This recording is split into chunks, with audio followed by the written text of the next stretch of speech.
रामचंद्र दलन बीचे आयल ससुर निरेखे जमैया रे सखिया ससुर निरेखे जमैया हे सखिया गोबर के देखो झलकिया गोबर के देखो झलकिया हे सखिया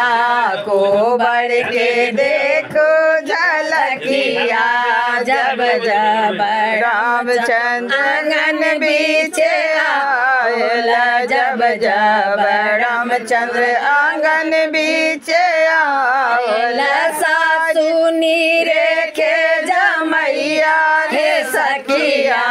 सासु निरेखे जमैया हे सखिया गोबर के देखो झलकिया गोबर के देखो झलकिया हे सखिया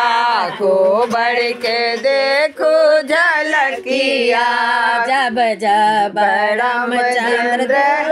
बीचे आयल जब जब रामचंद्र द्वार बीचे आयल साली निरेखे बहनैया हे सखिया